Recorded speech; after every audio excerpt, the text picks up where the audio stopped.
નમસ્કાર મિત્રો, મારી યુટ્યુબ ચેનલમાં ફરી એકવાર આપનું હૃદયપૂર્વક સ્વાગત છે।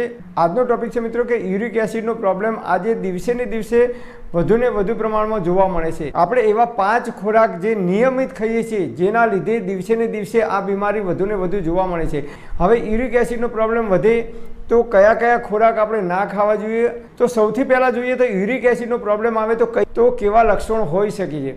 તો યુરિક એસિડનો પ્રોબ્લેમ આવે એટલે શરીરમાં બળતરા થવી, હાથ પગના સાંધા જકડાઈ જવા, સવારે ઉઠીએ એટલે પગે સોજા આવવા, પિત્ત દોષ વધે છે, ગરમી વધે છે અને એ ગરમી આપણા લોહીની અંદર જ્યારે ભળે છે, એ પિત્ત જ્યારે આપણા લોહીની અંદર ભળે છે ત્યારે અનેક પ્રકારની બીમારીઓ આવવાની શરૂઆત થઈ જાય છે। સૌથી પહેલાં તો જે લોકોને યુરિક એસિડનો પ્રોબ્લેમ છે એવા લોકોએ ચા બંધ કરવી જોઈએ। સવારે ઉઠીને તમે ચા પીતા હોય કે કોફી પીતા હોય તો તમારે સંપૂર્ણપણે ચા બંધ કરવી જોઈએ, તો જ યુરિક એસિડમાં કંટ્રોલ થશે। 50% યુરિક એસિડના રોગની અંદર તમને રાહત થશે, લાભ થશે। આની અંદર સફેદ ખાંડ આપણે વાપરીએ છીએ, એને ખાંડને સફેદ બનાવવા માટે એની અંદર કેમિકલ નાખવામાં આવે છે, એટલે કે આપણે ખાંડ નથી ખાતા પણ સલ્ફર ડાયોક્સાઇડ ખાઈએ છીએ। એ શરીરની અંદર એસિડિક પદાર્થો વધારવાનું કામ કરે છે। તો સૌથી પહેલાં તો જે લોકોને યુરિક એસિડનો પ્રોબ્લેમ છે એમને ચા સંપૂર્ણપણે કાયમ માટે જીવો ત્યાં સુધી બંધ કરી દેવી પડે। નંબર 2, સફેદ મીઠું એ આજકાલ આપણે પ્રમાણ વધાર્યું છે। દાણેદાર મીઠાને સફેદ બનાવવા માટે, દાણેદાર બનાવવા માટે એની અંદર કેમિકલનો ઉપયોગ કરવામાં આવે છે, એટલે એ કેમિકલવાળું મીઠું આપણે રોજ ખાઈએ અને ઘણા લોકો તો ઉપરથી ભભરાવીને આપણે મીઠું ખાઈએ છીએ, એ યુરિક એસિડ વધારવામાં સૌથી મહત્ત્વનું પરિબળ ધરાવે છે। ઘણા લોકો ટામેટું કાપે, કાકડી કાપે કે કોઈ કચુંબર બનાવે કે કાચી કેરી કાપીએ તો આપણે ઉપરથી મીઠું ભભરાવીને ખાઈએ છીએ। ઘણા લોકો છાશની અંદર જીરું અને મીઠું નાખીને ખાય છે। તો આ કાચું મીઠું આપણે ખાઈએ છીએ, એના લીધે શરીરમાં યુરિક એસિડનો પ્રોબ્લેમ વધે છે। તો આ કાચું મીઠું ક્યારેય આપણે ખાવું જોઈએ નહીં। તમારે મીઠું ખાવું હોય તો સફેદ મીઠું બિલકુલ બંધ કરી દો, એની જગ્યાએ સિંધા મીઠું જેના પથરા બજારમાં મળે છે, તૈયાર ટ્રેક્ટરમાં વેચાવાય છે, પથરા લાવી અને ઘરે જાતે બનાવી અને એ મીઠું તમે જો ખાશો, સિંધા મીઠું જે કુદરતી રીતે પાકે છે, એમાં કોઈ પણ પ્રકારના કેમિકલનો ઉપયોગ, રસાયણનો ઉપયોગ કરવામાં આવતો નથી, એ મીઠું તમે ખાવાનું રાખશો। નંબર 3, રિફાઇન્ડ અને ડબલ રિફાઇન્ડ તેલ ખાવાની આપણે શરૂઆત કરી છે છેલ્લા 35-40 વર્ષથી, ત્યારથી એક પછી એક બીમારીઓ વધુને વધુ જોવા મળે છે।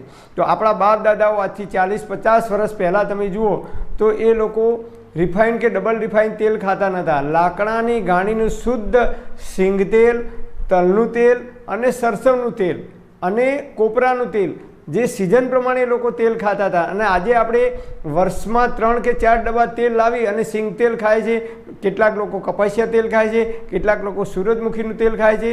તો આ બધા જ રિફાઇન્ડ અને ડબલ રિફાઇન્ડ તેલ ખાઈએ છીએ, એનાથી યુરિક એસિડનો પ્રોબ્લેમ થાય છે ને થાય છે। કારણ કે આ તેલને રિફાઇન્ડ કરવા માટે એની અંદર કેમિકલ નાખવામાં આવે છે, એ તેલને બોઇલ કરવામાં આવે છે, ઉકાળવામાં આવે છે અને પછી જ એ તેલ બજારની અંદર વેચાવા આવે છે। તો રિફાઇન અને ડબલ રિફાઇન તેલ ક્યારેય ખાવું જોઈએ નહીં, એની જગ્યાએ આપણે લાકડાની ગાણીનું શુદ્ધ તલનું તેલ, મગફળીનું તેલ કે ટોપરાનું તેલ, આ 3માંથી ગમે તે એક તેલ તમે તમારી અનુકૂળતા પ્રમાણે ખાઈ શકો છો। અને નંબર 4, દૂધ અને દૂધની તમામ બનાવટો યુરિક એસિડનું પ્રોબ્લેમ કરવામાં સૌથી મહત્ત્વનો ભાગ ભજવે છે। અત્યારે હાલ જે કંઈ દૂધ આપણે ખાઈએ છીએ, દૂધ પેકિંગવાળું દૂધ આવે છે, કોથળીમાં દૂધ આવે છે, એ પાવડરથી બનાવેલું આવે છે, એની અંદર પ્રિઝર્વેટિવ નાખવામાં આવે છે, લાંબો ટાઈમ ચાલે એટલા માટે। અને પહેલાંના જમાનામાં આપણા બાપ દાદાઓ, વડવાઓ ભેંસ દોઈ કે ગાય દોઈ અને તાજું જ દૂધ ખાતા હતા અને રાત્રે જ ખાતા હતા। અને આજકાલ ઘણા બધા લોકો સવારે દૂધ પીવે છે। આયુર્વેદ મુજબ સવારે ક્યારેય દૂધ પીવાય નહીં। દૂધ પીવું હોય તો એ સાંજે સૂર્યાસ્ત પહેલાં ખીચડી સાથે તમે દૂધ લઈ શકો છો, અને એ દેશી ગાયનું શુદ્ધ દૂધ હોય તો એ અતિ ઉત્તમ બોડી માટે છે। ના મળે તો ભેંસનું દૂધ થોડુંક ખાઈ શકાય, પણ યુરિક એસિડનો પ્રોબ્લેમ જે લોકોને છે એમને દૂધ અને દૂધની બનાવટો એટલે કે માખણ છે, ઘી છે, પનીર છે, બટર છે, જે કંઈ દૂધમાંથી બને છે, તમામ પ્રકારની બનાવટો હોય કે દૂધમાંથી બનતી જેટલી પણ મીઠાઈ હોય કે સફેદ ખાંડમાંથી બનતી જેટલી પણ મીઠાઈ હોય એ બિલકુલ બંધ કરી દેવી જોઈએ। જે લોકોને યુરિક એસિડનો પ્રોબ્લેમ થયો છે એવા લોકોએ તો સંપૂર્ણ બંધ કરવી જોઈએ। અને યુરિક એસિડથી બચવું હોય ભવિષ્યની અંદર તો પણ આ બધી આપણે આઇટમો બિલકુલ ઓછી કરી દેવી જોઈએ। એની જગ્યાએ દેશી ગાયનું શુદ્ધ ઘી તમે ખાઈ શકો છો, એ પણ ઘરે જાતે બનાવેલું હોય તો। નંબર 5, ફ્રીજનું પાણી।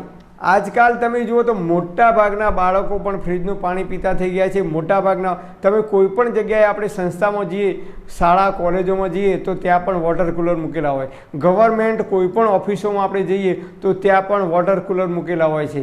અને જાહેર જગ્યાએ જઈએ તો અમુક મહાદેવના કે મોટા મોટા મંદિરો હોય તો એની અંદર પણ વોટર કુલર મૂકેલા હોય છે. એટલે આજકાલ છેલ્લા 30-35 વર્ષથી આપણે ફ્રીજનું ઠંડુ પાણી પીવાની શરૂઆત કરી દીધી છે.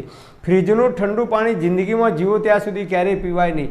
એ આપણી બોડીને ભયંકર નુકસાન કરે છે, આપણી ઇમ્યુનિટી ડાઉન કરે છે, રોગ પ્રતિકારક શક્તિ ડાઉન કરે છે, આપણી જઠરાગ્નિને મંદ પાડે છે. એમાંથી ધીમે ધીમે કબજિયાત થવાની શરૂઆત થઈ જાય છે.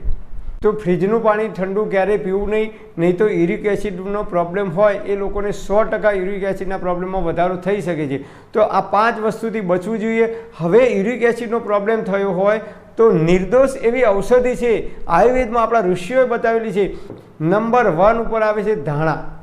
જી હા મિત્રો, આપણે છાશમાં ધાણા જીરું નાખીને ખાઈએ છીએ ને, તો એ ધાણા આવે છે અને 1 ગ્લાસ પાણી લેવાનું, એની અંદર 1 ચમચી ધાણા અધકચરા ખાંડી અને એની અંદર નાખી દેવાના. પછી 1 ગ્લાસ પાણીને ઉકાળવાનું. 50% પાણી બળી જાય ત્યાં સુધી ઉકાળવાનું. પછી એ પાણીને ઢાંકીને મૂકી દેવાનું અને એ પાણી સવારે ઉઠીને તરત બ્રશ કર્યા પહેલાં નયણા કોઠે એ પાણી તમારે પી જવાનું.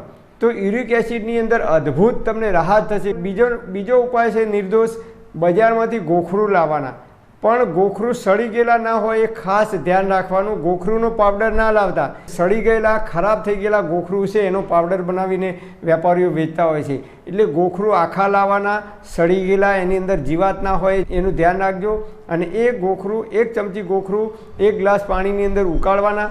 50% પાણી વધે પછી રાત્રે સૂતી વખતે ગોખરુંનું પાણી પીવાનું છે આપણે. અને સવારે ઉઠી અને ધાણાનું પાણી પીવાનું છે. નંબર 3, સવારે ઉઠો ત્યારે 1.5 થી 2 લીટર જેટલું પાણી લેવાનું. એની અંદર 1 ચમચી ધાણા અધકચરા વાટી અને નાખી દેવાના અને એમાં થોડી સૂંઠ પાવડર નાખવાનો અને એ પાણીને ઉકાળવાનું. લગભગ 200-250 ગ્રામ જેટલું પાણી બળી જાય ત્યાં સુધી એને ઉકાળવાનું. પછી એ પાણી ઠંડુ થાય એટલે એને એક સ્ટીલની બોટલમાં ભરી દેવાનું અને આખો દિવસ જ્યારે પણ તરસ લાગે ત્યારે માત્ર ને માત્ર ધાણાવાળું પાણી જ પીવાનું તમારે. અને આ પાણી 2 દિવસ સુધી પીવાનું નથી, વધુમાં વધુ તમે 24 કલાક સુધી આ પાણીનો ઉપયોગ કરી શકો છો. બીજા દિવસે નવું પાણી બનાવવાનું.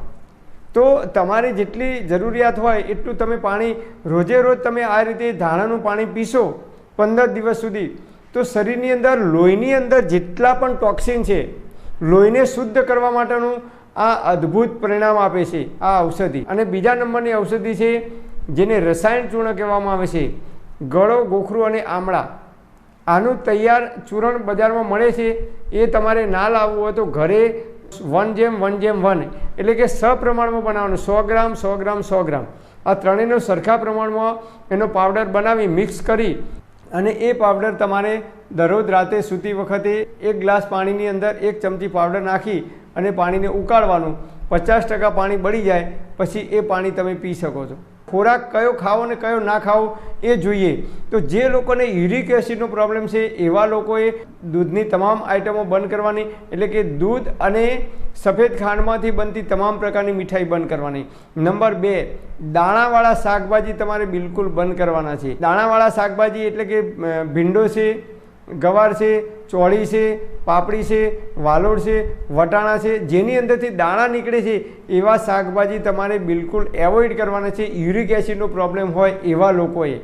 અને એની જગ્યાએ તમારે દૂધી, તુરિયા, ગલકા આનું શાક ખાવાનું. અને નંબર સૌથી શ્રેષ્ઠમાં શ્રેષ્ઠ શાક છે પમ્પકિન, જેને કોળું કહેવામાં આવે છે, જેનું ગુજરાતીઓ માત્ર આપણે યજ્ઞ કરીએ, હવન કરીએ તો એની અંદર કાપવા માટે ઉપયોગ કરીએ છીએ.